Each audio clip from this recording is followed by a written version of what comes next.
Well, thanks for coming. We're going to jump right into one of these conversations. They tend to get long, but I'm excited to do this one. Obviously, I've known you three for a very long time. Uh, there's a clip that is going around that talks more about use of force and the idea that uh, at the beginning of this gentleman's career, he believed in this progressive um, violence system where he goes from 0 to 1. If one doesn't work, go to two, then three, then. And so I'd like to take a look at that clip and then I would like to talk about that. So let's play that clip now. So I have this thing called the violence scale, which is totally arbitrary. I made it up, but the violence scale is a 1 through 10 scale. And for me back then, it was like start with 1, and if 1 doesn't work, you go to 2, and if 2 doesn't work, you go to 3. And then once it works, then you stop. And what I eventually learned is that every number in between 0 and 10 is risk that you're taking on to go through those numbers. For me to truly have no risk, I come in at a 0. As soon as I know it's going to be violent and that switch is flipped, I go to 10. Because the reason is, if they go to a higher number before I do, I'm dead. They win, I lose. So you learn over time, you have to be absolutely when it comes to violence and it comes to that game, everything in between 1 and 9 is just you opening yourself up to lose.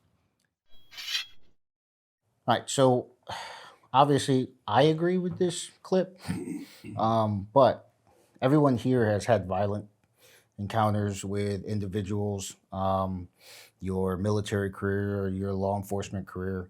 I would like for you guys to speak on this and then maybe some different variables.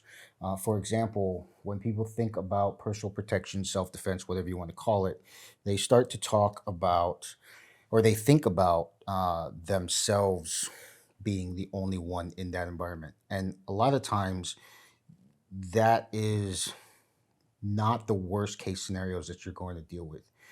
There are encounters where you have to be more violent because you don't have the ability to risk things. And so think about that in the conversation. Obviously, um, speak to your own experience, but who wants to talk about that thought process? I can go on that. So my background as a JTAC for 22 years in the Air Force. Each time that we would go and like deploy, we would be with 2 or 3 different teams that we would like provide JTAC support for. And so when you're talking about that threshold from like 0 all the way through 10, it was always the safer teams. I felt were the ones that were more aggressive. That so when we would go out or we would have a threat, we would just go and deal with it and come back. So just mathematically, for all the teams that I supported over that time, the ones that were able to basically, hey, we're going to hit like this target, whatever. And as soon as we go in there, everybody's like it's a free for all for everybody going in there because these are bad guys with freaking weapons and all the other stuff like that. Versus having like a win the hearts and minds thing. We're going to detain this, that, whatever. So then when like assault forces would go in, they wouldn't go in with like the intent of really doing anything than just kind of like soft knocks and going, hey man, come with us, whatever. And that's when dudes would get lit up when they go in there because they're not going in there going, hey, I'm pretty cleared out to a 10 to go ahead and do whatever I need to do. And it was the same thing for like using JTAC, freaking air assets and stuff like that. You had these certain freaking team leaders who were like, hey, I don't care, freaking burn everything down. Just, my goal is for all my teammates to come back with 10 fingers and 10 toes. So Right. do whatever you got to do. Versus the other guys like, oh, I got to use proportion. Then we got to use all this. Like, that's all great on paper. But when you actually get up into the mix, it's definitely like, like in like life and death situations that's something that you have to be able to go to. And it's one of the horrible things for the military is that they never want to train up to that point because they just want to do all the use of force things. They go, oh, we're going to do this, and then if they do this, we're going to do this, and we're just going to keep escalating up there. But they never get to the point where they're like, yeah, hey man, we're just going to go in there and freaking, kill everything. So they have a hard time backing, not like backing off because that's all they train. They have a hard time getting that stuff up to a 10 to actually do their job. And so because they stay in that realm, it creates a bad situation for everybody on there and a very, very high degree of risk and danger on all the objectives. So you I know that you were on the ground floor attached to teams from the beginning, right? So the is that something that you learned or you saw over time? So like meaning, um, at the beginning there was less Oh, rules of absolutely. engagement. So like what happens is, did you guys find extreme success with extreme violence, and then as the war became more political, you found negativity, or was it something where you guys started off at a low threshold of violence, and then you're like, oh no, we need to amp this up? Like, how was that progression? When it started off, it was pretty much a free for all. If we said, "Hey, we're going to drive that way until we get into contact," and then it's like, "Oh, have fun storming the castle. We got aircraft stacked from, ground to like 1,000,000 feet, whatever." And so you can just pull stuff from there. There wasn't as many like restrictive ROEs that allowed what you could and you couldn't do on the objective, all the other stuff. They're just like, cool, just give us a BDA report, let us know what you need, and that was it. Now, every subsequent time going back there, so, like we were doing 6 months on, 6 months off. So when you come back, they're like, oh, hey, here's the new ROE. So now we have this rule, we have these, here's these other hoops we've got to, if we can jump through to either get air assets or, oh, hey, you can't drop on buildings anymore, or you can't, it was always more and more restrictive every single time. So it got more dangerous over that, pretty much after about 05, that's when they were, oh man, we're gonna, like everybody's getting MRAPs, everybody's getting all this other stuff. But it's like, well, if you look how they operated before, they were a lot more like mobile on their dirt bikes, on their quads, on their side by sides, on all these other things, so that they didn't have to, just go on the one hardball road because they're driving an MRAP that weighs 5 million pounds, and it's the only road that can support the vehicle and stuff like that. So it was. They gave up their mobility for security, but then the security was easier because instead of going, 100 possible different directions, through wadis or up, trails or whatever, they just like were restricted to roads. So if you're a bad guy with one bomb, it's like, oh, here's a T intersection, it's 50-50, whether they go left or right, whereas if you're going over wadis and you're going through, smuggling trails or, like you're on foot or, like bring however it is, that was a lot safer because if they have that one bomb and there's 20 routes that you can go to, they have a 1 in 20 chance instead of a 1 in 2 chance. So also having everybody in those MRAPs, you had, one cool free and crew served, gun on like a remote control and stuff in there with the RWS. But then, like nobody else could fight. And then from the JTAC perspective, looking through a porthole, trying to spot aircraft or, it just wasn't, doing it. So it was, yeah, as it evolved, I think the risk was put more on like the individual teams and the team members, where if they would have left well enough alone, they would have had a lot more success and a lot less casualties and stuff from that. So from Just by like having the ability to if we could ramp up to 10 without having to have a congressional inquiry to why you freaking dropped a bomb on this right. location. So from a combat perspective, it was always safer to just ramp up violence and then taper down. Did you find that as a... Well, I was gonna. So that when you talk about the more aggressive teams were the ones that were safer, did you find? I found like the more experienced teams were the guys that were led by experienced guys that had seen this kind of thing before, that had trained their guys up before we went. They tended to be the more safe guys because they were way more aggressive, and it also I don't know how you tie this to a practical standpoint, but at the beginning of the trip, you're really by the book, doing everything right, making sure everything's ready to go. Middle of the deployment, you were more aggressive, and then as you came to the end of the deployment, you were kind of like, I'm going to go out every single night this week. Okay, let's because you knew you were about to go home. You're going to rotate back for a few months, So I guess that kind of says in such a way. The video. So most folks, I think, would think that, hey, that's a really interesting viewpoint, but do you have to be that aggressive all the time? I say that's somebody that hasn't been in that situation, because the second or the third time you've been in a violent situation where somebody's trying to hurt you or your family, you're going to go to 10. Right. Okay, you're not going to wait for, oh, let's see what this guy's going to do. Maybe he's, in my garage for, just to hand me that flyer for his lawn care business. No, it's 10 o'clock at night. This guy should not be anywhere near my house, right? Right. It's how people think when they're sheltered, when they live in a certain part of town. That's not normally a problem, Well, you assess that scenario, yeah, and then of course. the moment, like in the video, he says that switch turns, right? But the moment that you understand that person's crossed that line, you need to make a decision. Like you're all in and you're all out. That's basically the idea that he's talking about. And so it's not the fact that you are looking for violence all the time. It's not the fact that you are using violence as your solution. Your solution that is violent is a last resort all the time. But the moment it becomes violent, there is no progression for that. At least that's what it seems to be. Now, in your career field, you don't have the ability to go straight to And every super time, violent. yeah.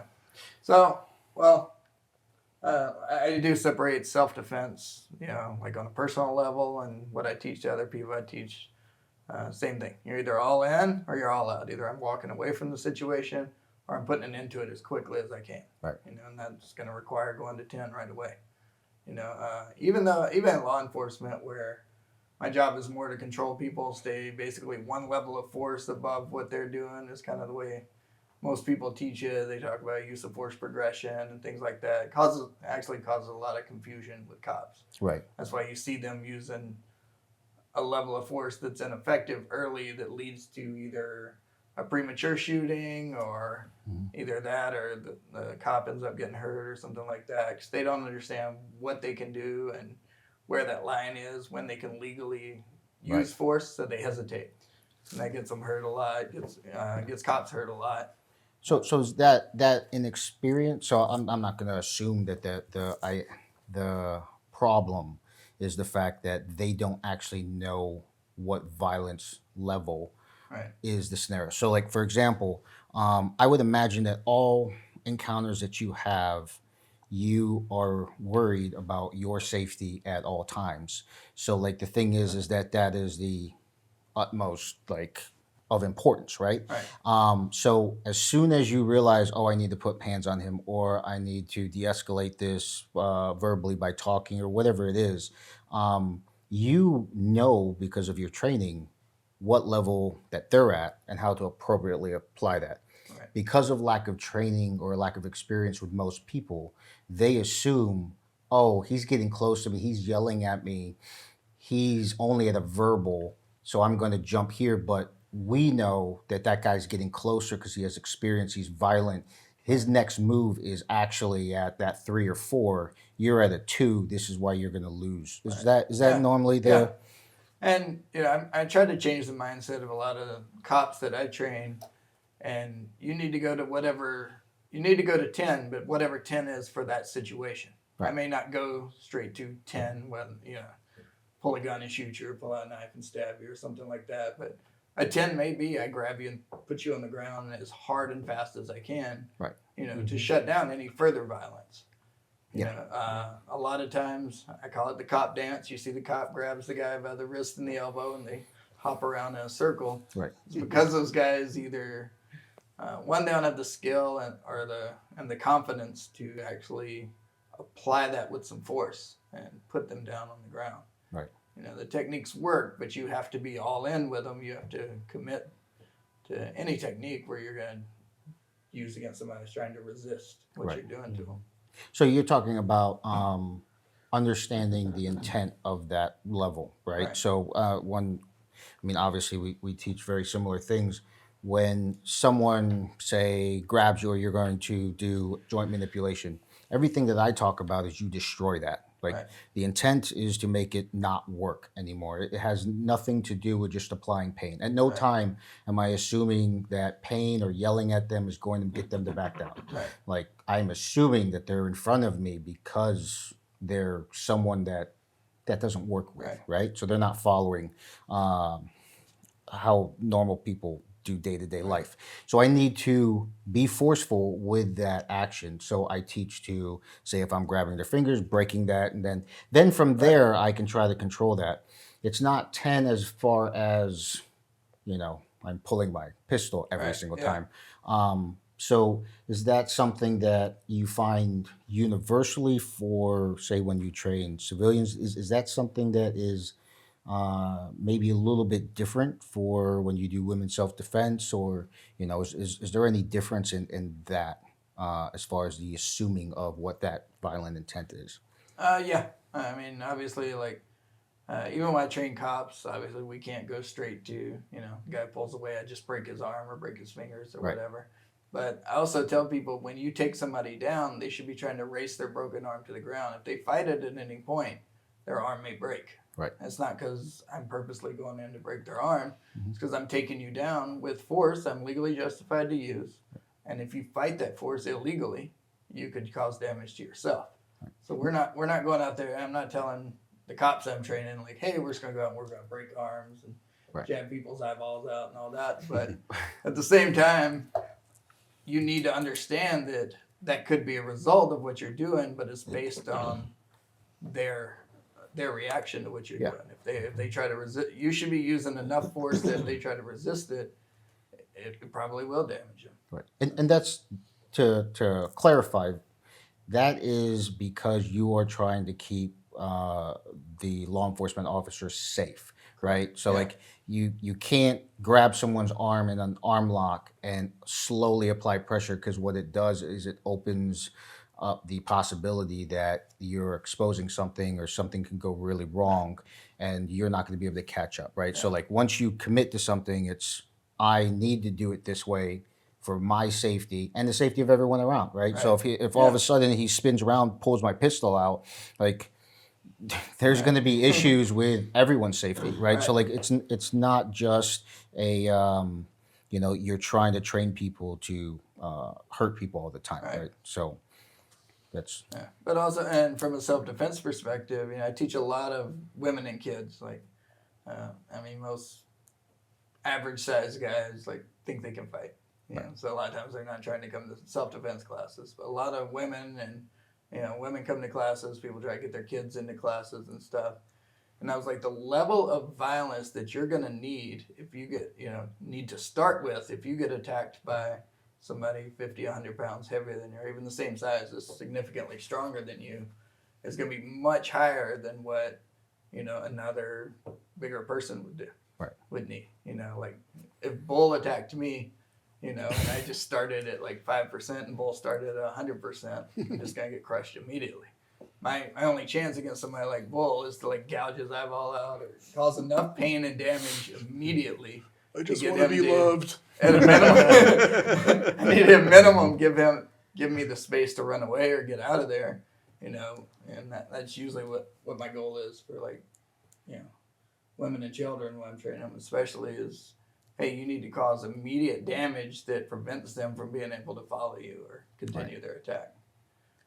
So I think another layer to that too is if you come in on that right level, it's less time in that bad situation. Yeah. Because, okay, this guy is detained, or this, like these guys are able to go secure this objective, do SSE, get off the objective, do whatever. They're not sitting there locking things down and camping out where the situation can build, have resurgence and violence, everything else like that. So I think that's another layer that adds to that risk mitigation and the safety by being able to, like ratchet up to whatever number that you need to. And one of the principles we teach in law enforcement is that the longer it takes you to get control, the more force you're going to have to use to gain control. So ultimately, you're going to use less force if you start at a little bit higher level and use force effectively. We bring up the Rodney King situation all the time. Like it's like 52 strike. He got hit like 52 times. It looked terrible. In video, you got these cops like it's hitting him over and over and over again. Ultimately, Rodney King's injuries were fairly minor for getting hit 52 times with a baton. He had like maybe a crack or, but mostly bumps and bruises other than that. And I take that same scenario and I tell people, say, hey, if that first cop had walked up and just gone 100% on his first strike, shattered Rodney King's femur, he falls to the ground, gets handcuffed, gets put in an ambulance, taken to the hospital, and taken to jail. Nobody ever knows who Rodney King is. Right. The difference was, much worse injury than what he ultimately ended up with, but it's using effective force early in the fight. Right. Yep. So so we're talking about careers, right? So talking about military career, law enforcement. Everyone that's probably listening will agree. Okay, those make sense. How does that actually cross over to a civilian, or both of you retired? You're still active law enforcement, but the thing is that you're walking around with your family. How is it that the experiences overseas translates to how you deal with people on a regular basis now? Like when you were younger, before those experiences, was there a point where you would have given more leeway? Not so much because you were younger and you could do more stuff, but just the fact of, oh, I've seen violence, therefore I that's what I'm dealing with. Is that something that you feel has translated to your day-to-day life? I would say, Yvonne, absolutely. It's like if you date, freaking psycho females or whatever, then like the next one you get is like, oh, all these red flags are popping up. I didn't see it, but through my experiences and like my knowledge of that, it's yeah, okay. I didn't see it the first time, but I definitely see it coming around now. So I think it's a lot. I mean, this is how it is for me. It's a lot more. I'm a lot more on edge when I go out with my family, because if I'm going out with, if it's like a normal, thing with, team guys or whatever, that's fine. Everybody knows what they're doing. Everybody can take care of themselves. But then with your, for your wife and children, it's just like, oh man, like now what am I going to do? Because it's one thing if I'm by myself, but it's another thing now because if I go down, what's going to happen to them? All this stuff goes through there. So now you start, freaking going in, analyzing what the best, seating in this place is for a restaurant, or hey, do we really need to go this, or can we go off hours to do this to avoid crowds and people and less of a chance of, like running into something bad. So when I was young, I was 21. I grew up in a small town, relatively no crime, nothing really wild. First assignment, I did two years and some change in Germany. Relatively benign environment, and then I was stationed in Albuquerque, New Mexico. oh. Right? Okay. And I'm driving around in my my little Ford Ranger with my girlfriend at the time. We pulled into the Sonic drive-in. These two guys just walked right up to us in the light. It was towards the front of the drive-in. And the guy's like, "Hey man, you got some change?" And they were two, teenage, early 20s kids. "Hey man, you got some change?" I'm like, "No, dude, I don't have any change." He goes, "Oh, well, when you order, man, can I have the change just left over? I don't care what it is, man. If it's 20 cents." I'm like, "Yeah, okay." And me, just young, in the white, no idea, right? Yeah. And he's like, "Yeah, okay, we'll be over back here by the back door," right? I'm like, And then even at that time, it still didn't really hit me the way it would hit me today, right? So, long story short, the girl came out, the older lady manager, and she's chased these guys away. And later on, it wasn't even that night. It was way later when I was thinking about that particular instance. If I'd have gone back there, who knows what would have happened to me? Right. At that point, that couple weeks. It was a couple weeks later. I'm in a ice cream store. These three guys came in just looking for their fix, man. Just pulled a knife, took everybody's wallets and all this stuff, and I'm like, whoa, okay, yeah. Just basically they took my truck, I mean, it was, Yeah. and I wasn't, I mean, after that, I realized, hey, this probably isn't the environment that I grew up in. I had a pistol at home and I started carrying it. I started looking for individuals like this circle and surrounding myself with folks that could help me attain the right mindset, the right training, and it definitely wasn't in my first Air Force job. And it wasn't until really, really about the middle of my career in my second Air Force job where I started to really maintain a level of comfort. And I mean, my 10 is nowhere near the 10 that some of these guys are gonna bring to the table, right? But it's just kind of maintaining that level of awareness, number one, and ability to avoid certain situations. Right. Don't even get into them to begin with. When we're deployed, it's like, hey, objective. It's like, yeah, okay, hey man, what do we hit this one? It looks a little softer. No, we got to get this one tonight. Right. And now it's like, hey, yeah, if I'm just not going to go hang out in these shady areas with my wife or kid, or even by myself, you know, just one of those escalation things and avoidance ultimately. That's an interesting statement as far as like, or even by myself. Like the way that I deal with it is obviously if I'm with my wife, I feel that I don't have enough leeway to allow something to happen, right? So like I need to deal with the scenario as quickly as possible, assess exactly what's going on, and deal with that. Um, but at the same time, if I want to be honest with myself, I do the same thing when I'm by myself, mainly because I've trained enough people and had enough experience to realize that it's the same scenario. Like I am still with my family in that environment. Whatever happens to me, if I allow things to go on too much and something bad happens to me, yeah, I'm not going to survive that, and therefore my wife has a tragic injury, and that's my fault. Like that guilt is not going to be on me. But whatever happens to me in that scenario affects everyone that cares about me. So I understand that I deal with each scenario basically the exact same way, which allows an even understanding. So as everyone meets me, they're like, he's the same, regardless of how that works out. But that's something that I developed over time. The other thing is, I believe that the better you get at hurting humans, the uh, the more you understand how easily it is for you to get hurt. Like the better I got at martial arts and combatives and shooting and gunfighting and hanging around all these people that had been there, done that, great stories, the more I realized that one, you can assess off of looking at someone how skilled they are. Like you can tell if they're accustomed to violence pretty easily just by mannerisms. But you have no idea why that is. Is that because that person has a lot of experience and is really, really skilled? Or is that person just has a lot of violent experience and he's not really skilled?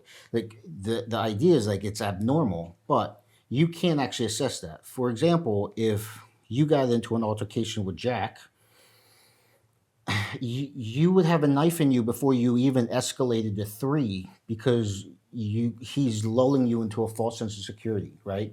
And so understanding that there are people out there that are that violent that quickly, and the better the bad guy is, the more experienced they are, the more they use some sort of ambush to draw you in, right? And so like a lot of the stuff I do, counter apprehension stuff for the guys that go overseas, and so that they're not thrown into trunks and whatever.